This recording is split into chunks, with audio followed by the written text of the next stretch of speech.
Katakan ini dari dalam lubuk hatimu, bukan cuma yang keluar begitu saja dari mulutmu, tetapi ini keluar dari hatimu. Katakan. Ya, katakan dengan lembut, katakan.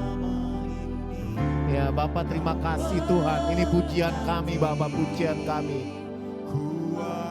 Ya, dalam nama Yesus katakan. Ya, Bapak terima kasih Tuhan, terima kasih. Kehendakku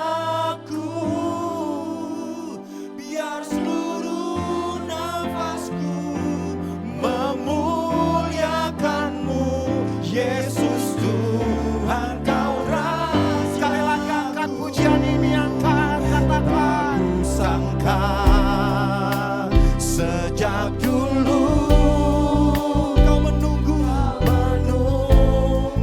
hidup. Amin. Dia tahu ku sadari selama ini Kau sama-sama katakan. Ku akui semua dosaku.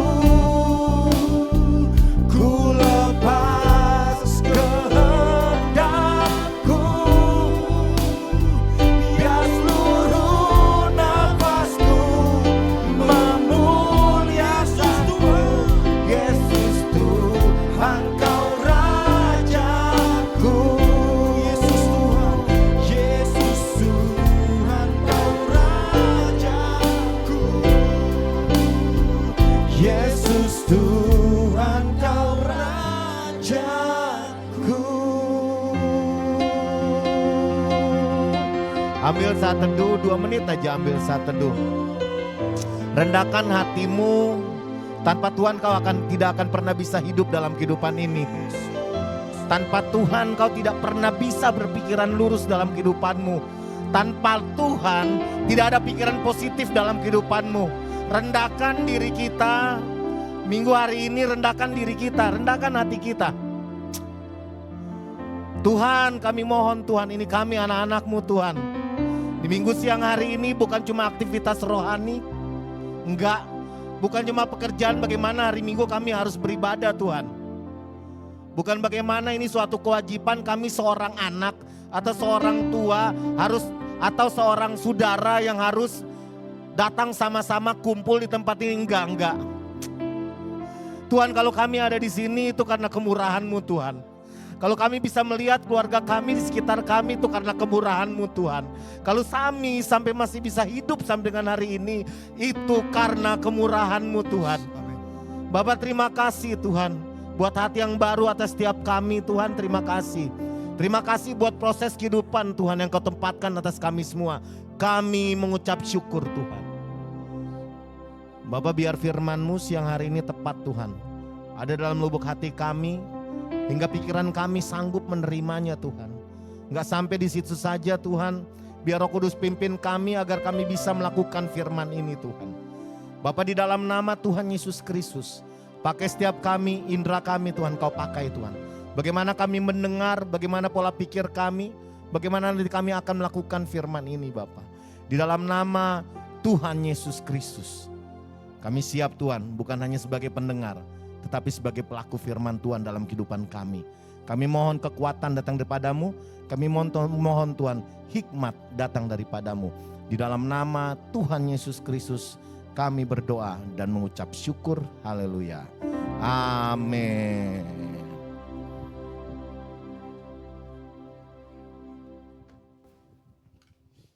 Oke, shalom. Shalom.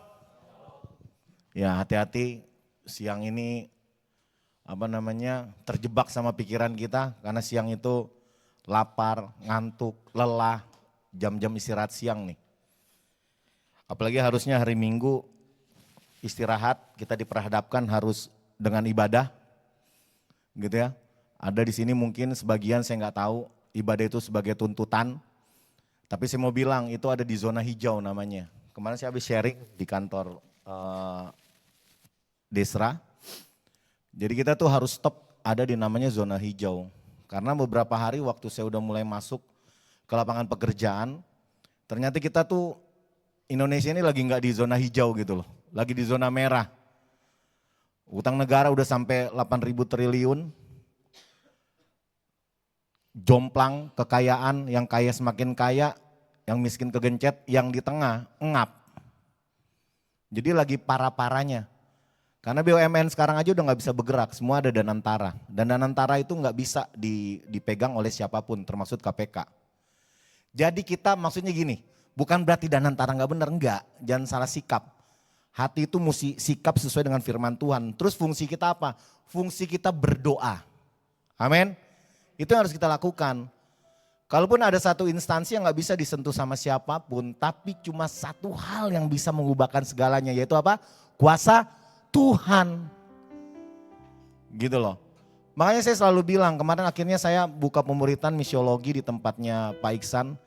Saya cuma bilang ke Pak Iksan, bagaimana caranya saya harus sharing mengenai misi, tapi waktunya itu cuma 1 kali gitu loh. Sebutlah 3 jam, tapi how? Bagaimana caranya? Menekankan tentang orang, kita tuh orang-orang yang bermisi ternyata gitu loh. Makanya saya bilang, kita ini orang-orang yang diperhadapkan harus yang namanya apa? Buat menyelesaikan yang namanya kebutuhan dunia. Katakan kebutuhan dunia. Ini gak ada yang mau ngomong apa gimana? Kebutuhan dunia, katakan kebutuhan dunia. 1, 2, 3 sama-sama. Bener-bener kebutuhan dunia kayaknya berat gitu ya. Padahal di rumah mesti dagang ini, belum lagi kepikiran besok udah mesti harus ke kantor. Belum lagi ini itu. Tiba-tiba kita diperhadapkan dengan harus berkata bahwa oh ternyata kita ada untuk menjawab kebutuhan dunia. Bukan main gitu kan. Tapi ya inilah firman Tuhan, anak-anak Tuhan gitu loh. Mau lihat contohnya banyak Pak, Bu. Waktu kemiskinan ada pada zaman Abraham. Abraham jalan ke tanah Kanaan. Berapa kilometer itu? Anak Tuhan kalau terhempit gitu ya sama ketegangan bangsa-bangsa nasional, nggak ada yang diem aja. Semua tuh lakukan itu. Gitu ya. Lihat polanya Yusuf, bagaimana dia sampai ditempatkan sama Tuhan di posisi tertinggi itu. Dari himpitan demi himpitan, memang dia diem aja. Terus dia mau kabur begitu aja. Dia tetap buat komunitas loh. Di tempat dia, sekalipun dia di dalam penjara, dia tetap buat komunitas di situ. Rasul Paulus, emang dia mau diem aja meskipun terhempit. Berapa surat yang ada di dalam Alkitab, Rasul Paulus yang catat. Anak Tuhan tuh enggak yang cuma diem aja, enggak. Setidaknya satu hal penting yang harus kita lakukan ya udah berdoa deh. Kalau belum sanggup buat melakukan, terus gue mesti bagaimana bang? Ya keluarkan bakatnya gitu loh. Kayak kemarin kita seharian saya sama Adam. Saya sampai ngomong, Dam sorry ya sedikit kesaksian gak apa-apa ya. Dam, lu sebenarnya bisa apa sih? Saya juga bingung Pak, saya bisa apa katanya. Ngobrol, tapi ada satu hal ternyata. Panjang hampir 2 hari berjalan, baru malam itu pada saat kita mau pisah dia baru ngomong. Pak saya tuh bisa nulis loh, aduh kenapa yuk gak ngomong? Gitu loh. Dia bisa bikin naskah mirip sama Om Niko gitu loh. Dia tuh bisa nulis dan tulisan-tulisannya sudah ada gitu loh. Di media sosial apa sudah ada. Itu kan hal-hal kita tuh ngelihatnya kecil gitu Cere. Siapa di sini yang bisa nulis? Coba saya mau lihat, angkat tangan. Kelihatannya kecil nih, coba bisa gak nulis? Bikin note gitu ya, 1 lembar aja coba. Sulit Pak, cuma kedengerannya doang gampang. Model kayak Om Niko tuh bisa bikin berapa ini. Itu mah kalau bukan dari Tuhan mah gak mungkin. Percayalah, segala talenta kita tuh datangnya dari Tuhan. Makanya kita maksimalin gitu loh. Itu Bethesda News kan dari pertama tuh gak jalan-jalan. Cobalah kalian nih, Noel udah ada Adam. Web kan gampang dari awal Om udah bilang ayo kita buka webnya nanti. Setiap aktivitas seperti ini udah mulai dicatatkan. Apa saja isinya sedikit aja kolomnya buat hari Minggu. Setiap minggu kita buka Bethesda News-nya gitu loh. Paham ya? Dibuat setiap pelayanan isinya apa baru dibuka gitu loh. Paham ya? Saya catat di slide saya itu namanya kita tuh untuk menjawab kebutuhan dunia. Ternyata pekerjaan terbesar di dunia adalah menyampaikan kabar baik. Dan kebutuhan dunia terbesar ialah kebutuhan akan Injil. Kenapa begitu? Dari awal kalau kita buka firman Tuhan, coba Matius 2 ayat 16 sampai 18.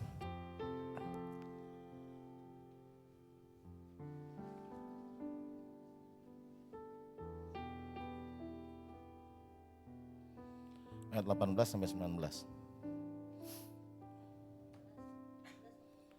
18. Tunggu. Ayat 16 sampai 18, sorry. Saya bacakan ya, semuanya kalau ada di atas silakan. Ketika Herodes tahu bahwa ia telah memperdayakan oleh orang-orang Majus itu, ia sangat marah.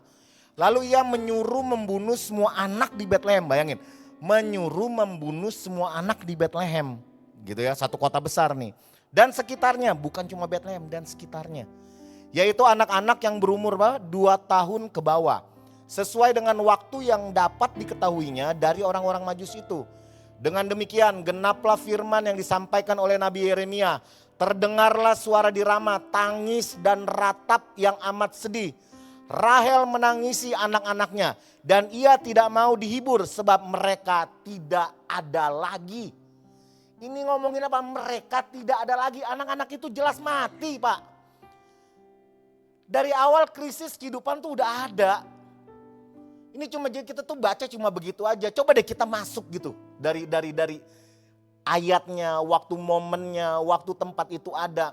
Bayangkan satu BSD, tiba-tiba si presiden kita suruh bunuh tuh 2 tahun ke bawah semuanya. Itu kan krisis namanya.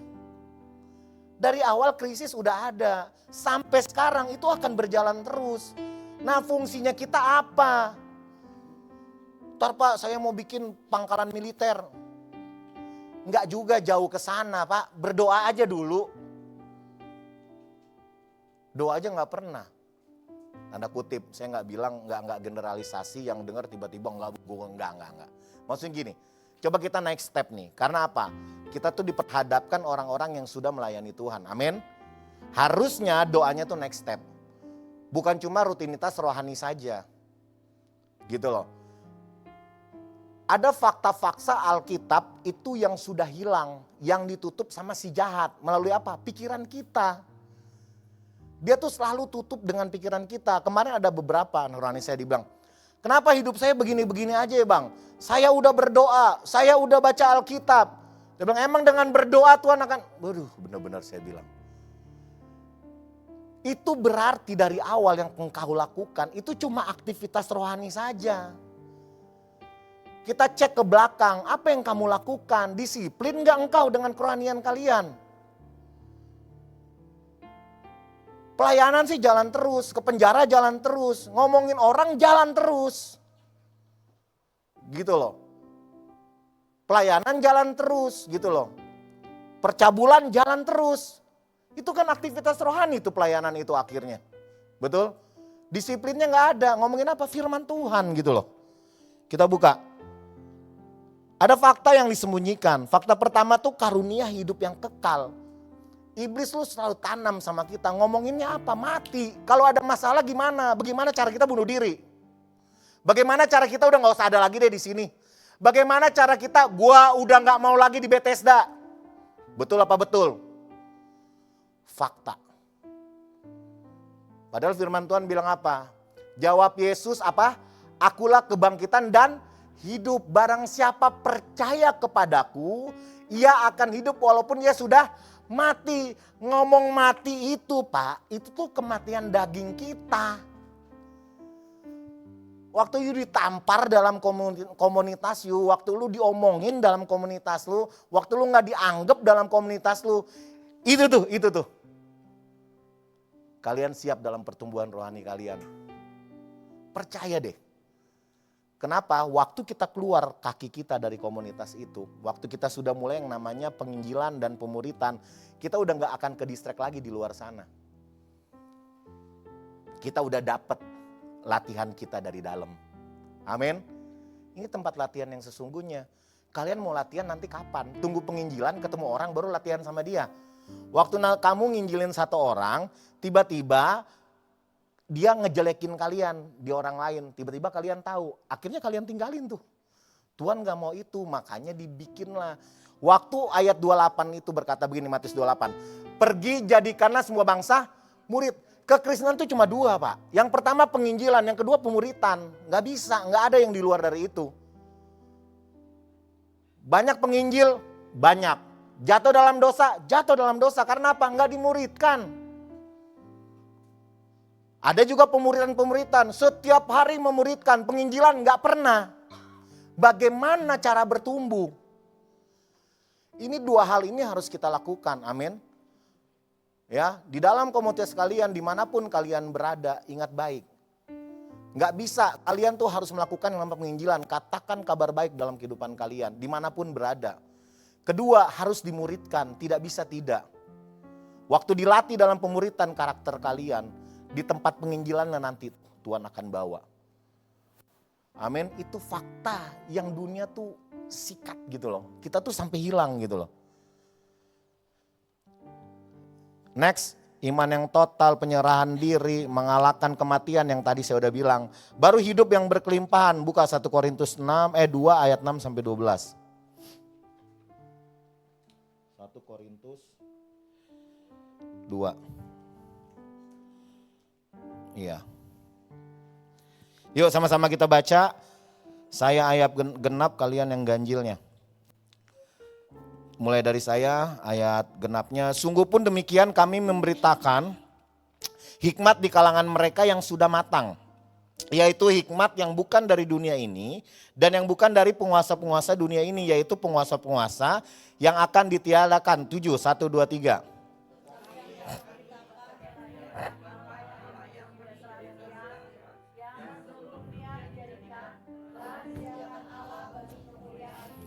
Tidak ada dari penguasa dunia ini yang mengenalnya.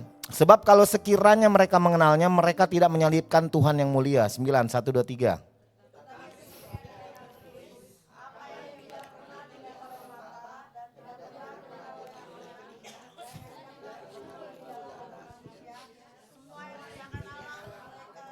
Ya, stop dulu. Tetapi seperti ada tertulis apa yang tidak pernah dilihat oleh mata dan tidak pernah didengar oleh telinga dan yang tidak pernah timbul dalam hati manusia, semua disediakan Allah untuk mereka yang mengasihi. Semua disediakan Allah, katakan semua disediakan Allah. Ini ngomongin hidup yang berkelimpahan. Enggak salah, banyak yang salah paham juga sama ini ayat. Jadi dipakailah ayat-ayat ini untuk persembahan, ayat-ayat persembahan. Tadi dia cuma punya duit 100.000, besok dia punya duit 1 juta, tiba-tiba bilang, apa yang tidak pernah dilihat oleh mata, semua Tuhan sediakan. Gitu kan? Tadinya nggak pernah pergi ke sini, tiba-tiba kita nginjak nih, tiba-tiba udah ada di Pulau Maluku, contoh tadi pengen banget ke Maluku. Baru dia bilang, apa yang tidak pernah timbul dalam hati, Tuhan sediakan. Cie, gitu kan? Banyak kan ayat ini seperti itu. Apa yang tidak pernah didengar oleh telinga, pokoknya Tuhan sediakan. Gagal paham sebenarnya sama ayat ini. Terus apa? Kita buka ayat yang ke-7. Apa yang tidak pernah dilihat oleh mata dan tidak pernah didengar oleh telinga, yang tidak pernah timbul di dalam hati. Ayat 7 bilang begini. Tetapi yang kami beritakan, ialah apa? Hikmat Allah yang tersembunyi dan rahasia. Ternyata hidup yang berkelimpahan itu ngomongin hikmat Allah tuh Bu. Waduh, gagal paham kita. 100.000 jadi 1 juta, bisa kemana-mana, punya yang mewah-mewah, kita bilang itu hidup berkelimpahan. Itu cuma 0, sekian persen Pak, nggak salah juga. Tetapi yang sesungguhnya hikmat Allah, yang sesungguhnya yaitu apa? Hikmat Allah. Itu hidup yang berkelimpahan. Itu ditutup sama si jahat buat kita semua. Kita nggak pernah tahu dalam kehidupan kita Tuhan mau apa dalam kehidupan kita. Karena apa? Kita tuh selfish. Kita tuh terlalu egois bagaimana besok kita mau hidup. Nggak pernah kita berdoa buat bangsa ini. Bapak berdoa buat Indonesia Tuhan dalam nama Yesus Tuhan. Yang terbaik Tuhan berikan dalam negara kita. Kalian tuh lagi ngomongin apa generasi kalian Pak? Ada yang di sini 120 tahun hidupnya. Ada teman kalian 101 tahun.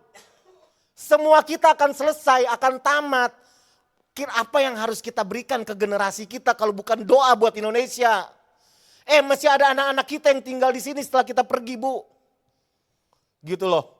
Paham ya? Ini yang ditutup nih sama si jahat buat kita semua. Kita tuh akhirnya apa? Selfish. Yang kita kejar apa setiap hari? Nggak ada yang salah dengan jangan kita bekerja. Nggak ada yang salah dengan kalian bisa dapetin duit. Tapi jangan jadi duit itu yang utama dalam kehidupan kita. Makanya Alkitab selalu tekanan. Cuma ada 2 Tuhan kok katanya. Yang pertama Tuhan, yaitu Yesus Kristus Tuhan Allah. Yang kedua apa? Mamon. Cintakan Tuhan, cintakan uang. Gitu loh, itu yang bahaya gitu loh. Akhirnya apa? Kita lupa sama yang namanya hikmat Allah. Ayat 6 bilang apa? Sungguh pun demikian kami memberitakan. Dia bilang lagi. Ayat 6 kita lihat yang pertamanya. Sungguh pun demikian garis bawahi. Kami memberitakan. Ayat 7 bilang begini. Tetapi yang kami beritakan. Ini ngomong penginjilan nih. Jadi yang harus diberitakan. Gaya-gaya kerohanian kita. Program-program kerohanian kita atau hikmat Allah? Hikmat Allah. Makanya jangan sampai nanti setelah berita sepekan itu tuh kita keren-kerenan di situ. Oh nanti ada pemuritan Nusa Loka, berantem.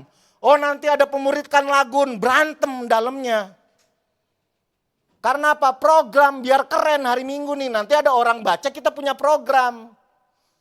Tutup aja tuh program daripada berantem terus. Ngomong nanti kita akan ngomong gitu loh. Kalau belum bisa menangin hati masing-masing dari kita bukan hati orang lain. Kita stop. Saya tuh tobat sama hal begini nih.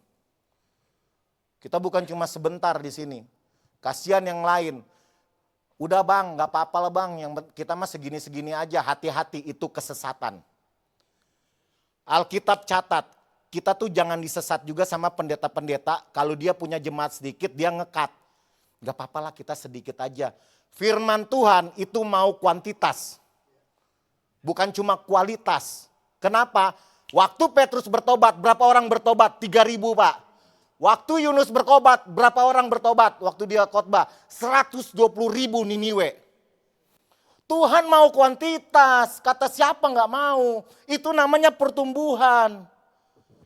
Kalau kalian cuma satu datang, satu hilang, satu datang, satu hilang. Cek diri kita, ada yang salah tuh.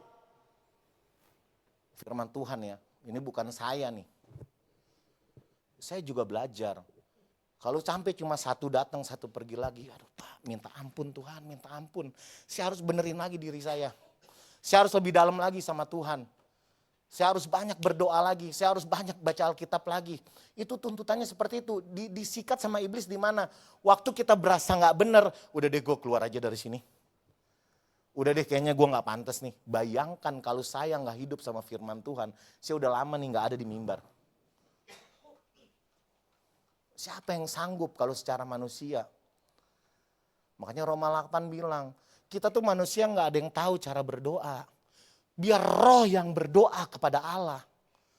Dia yang akan mengutarakan semuanya dalam kehidupan kita. Amin.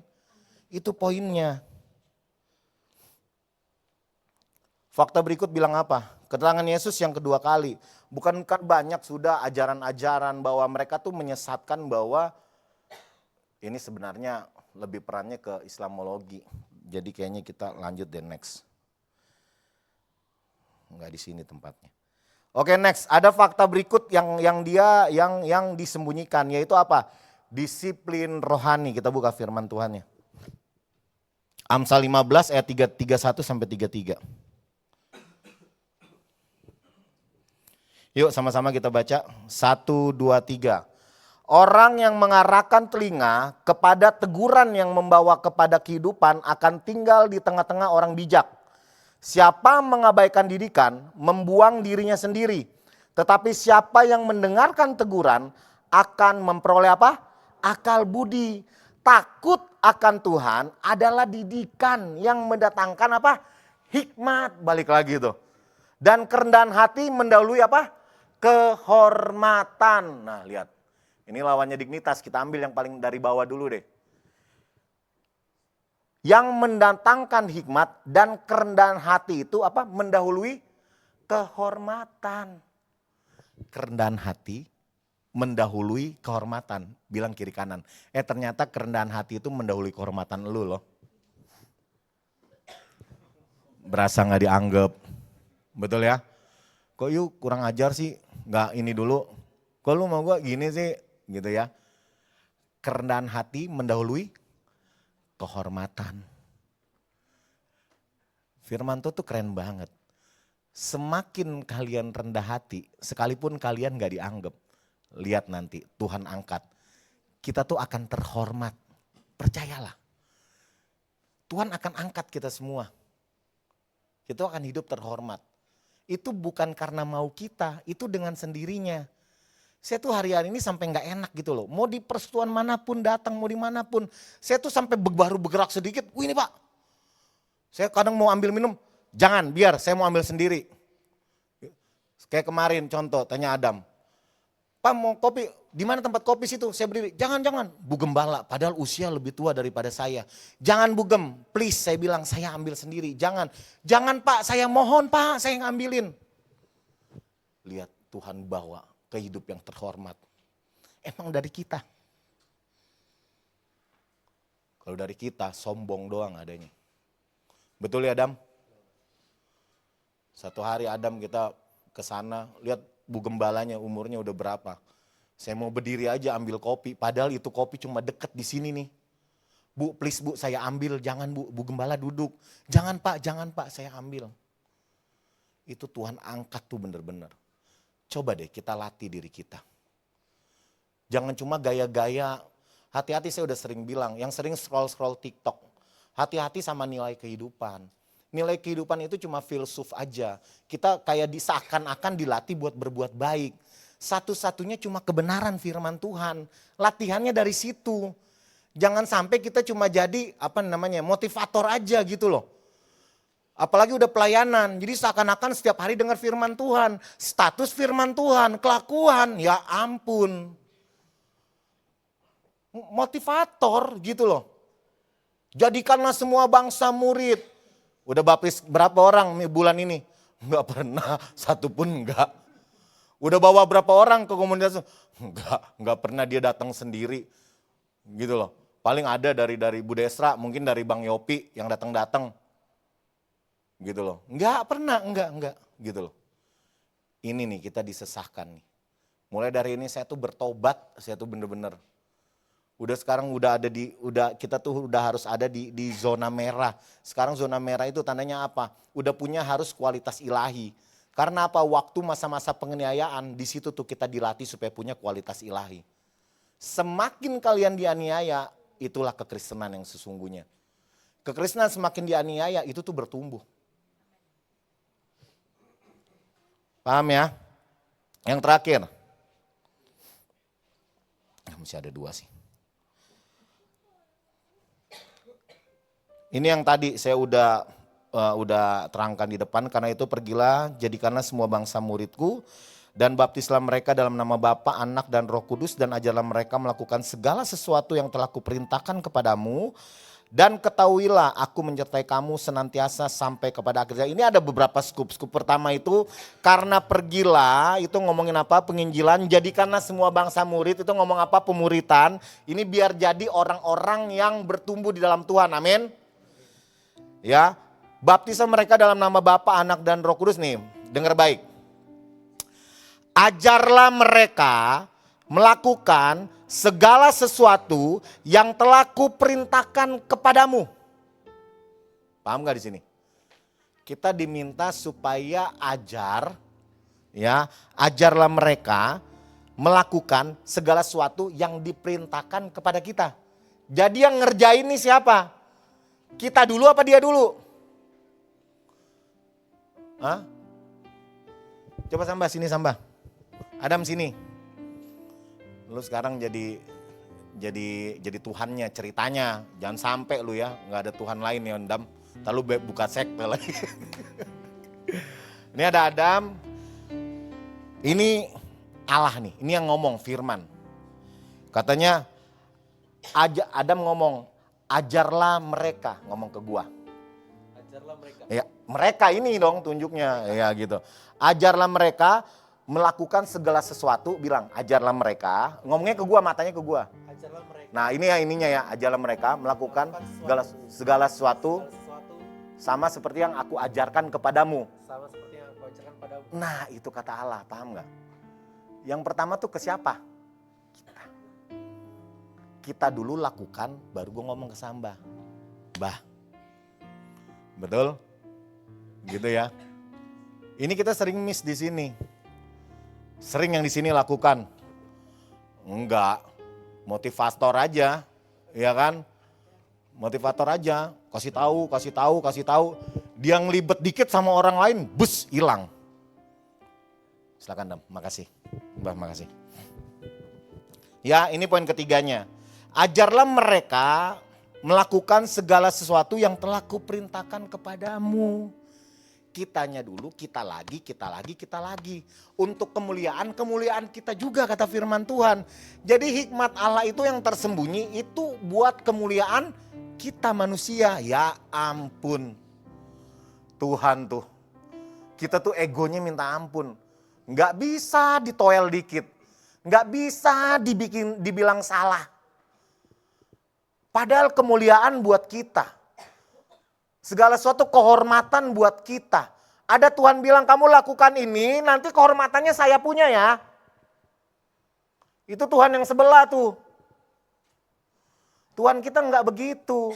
Kehormatannya buat kita. Waktu kita disiplin secara rohani, kehormatannya buat kita Pak. Sekarang begini, kenapa orang-orang di luar sana bisa percaya sama saya? Karena saya tuh bisa datang tuh setengah jam sebelum ibadah. Waktu saya terlambat, siapa yang bisa percaya saya sebagai saya hamba Tuhan? Itu hal kecil. Waktu kalian melayani dalam penjara.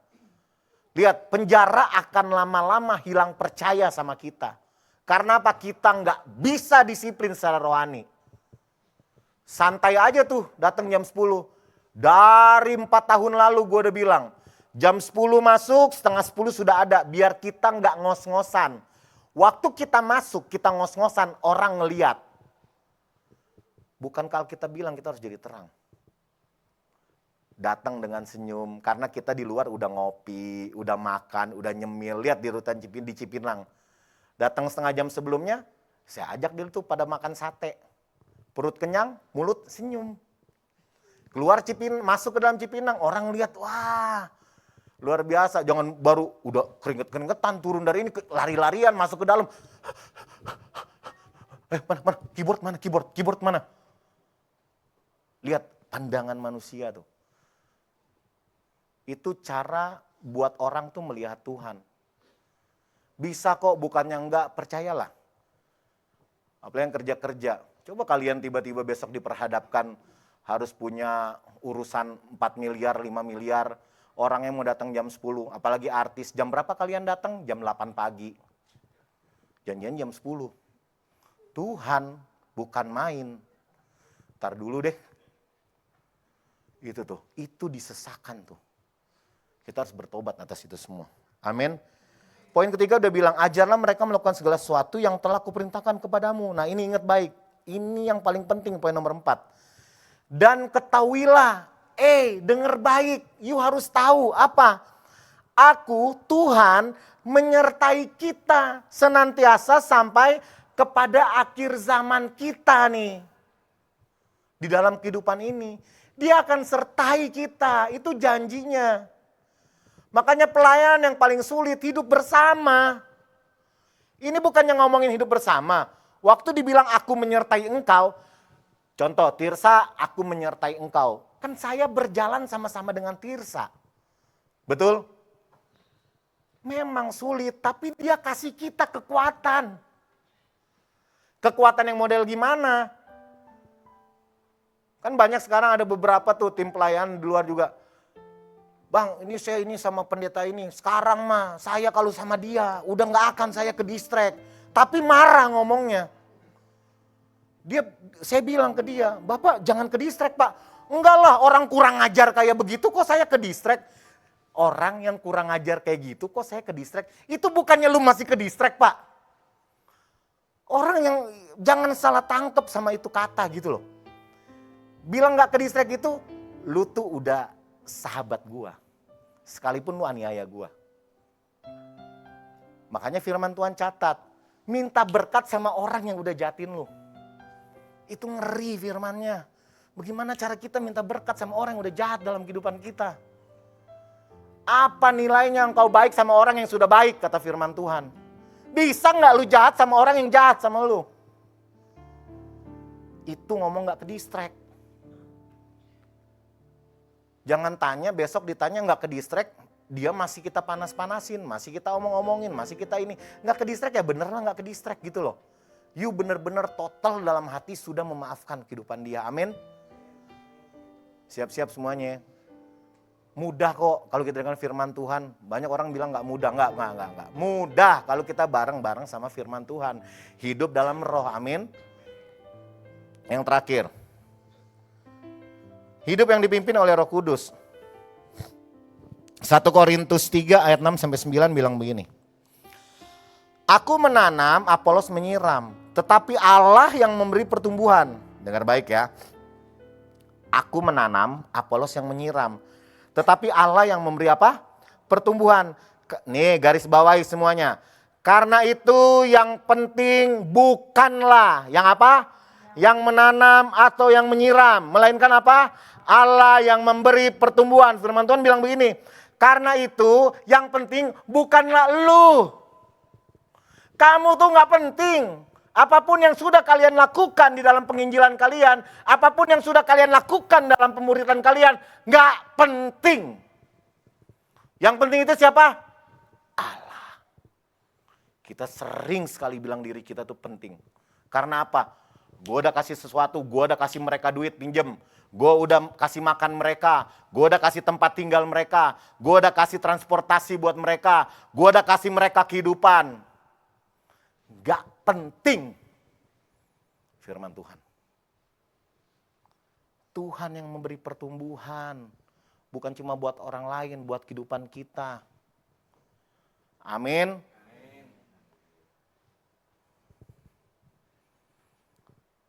Baik yang menanam maupun yang menyiram adalah sama. Dan masing-masing akan menerima upahnya sesuai dengan pekerjaannya sendiri. Karena kami, nih keren nih. Karena kami adalah kawan sekerja Allah, kamu adalah ladang Allah, bangunan Allah. Semua balik lagi, semua itu punya dia Pak Bu, bukan punya kita. Semua kita ada masanya di sini. Kalau kita sudah ada hikmat Allah, nggak usah ngomong hikmat lagi, sudah pasti kita berhikmat. Kita tahu susunannya, harus bikin SOP, harus bikin aturan-aturan yang ada. Nah yang dibawa disiplinlah secara rohani, ikut aturan yang ada, ini itu ikut aturan yang ada. Nah seperti itu, kita dididik untuk apa? Disiplin rohani. Bagaimana caranya? Kita nggak akan mungkin bisa sendiri tanpa dipimpin oleh Roh Kudus. Matiin semua kedagingan kita. Kita tuh udah nggak ada lagi. Jasmani kita matiin gitu loh. Nanti Tuhan akan bikin pertumbuhan dalam kehidupan kita. Percayalah, waktu kita muridkan, Om Dodi udah mulai ini semuanya. Nanti lihat kalian akan mencetak murid-murid lain di bawah. Ngomongin kuantitas itu pasti. Sampai sekarang 4 tahun nggak ada apa-apa, cek diri kita. Nggak apa-apa belajar karena mungkin ada leader-leadernya di sini bisa belajar ya saya. Gimana Bang, saya mau bikin ini di sini. Ayo nanti kita support. Jangan bingung gitu loh. Siapa ya Noel udah mulai dari tempat kerjanya, udah mulai bikin persatuan doa. Yang Kristen kumpulin, kita ada PKKO apa semua. Om kan punya jaringan luas. Kamu bisa pakai nanti masalah siapa yang khotbah bisa Om atur semuanya gitu loh. Bisa kok, bukannya enggak siapapun. Ya. Saya selesai. Biar hidup kita dipimpin oleh Roh, udah nggak ada lagi tuh A-I-O-I-O-O gitu ya. Udah sekarang udah fokus aja sama bagaimana Tuhan mau bekerja. Disiplin secara rohani kita, amin. Yuk tim semuanya, Tuhan Yesus memberkati. Kita angkat satu buah pujian.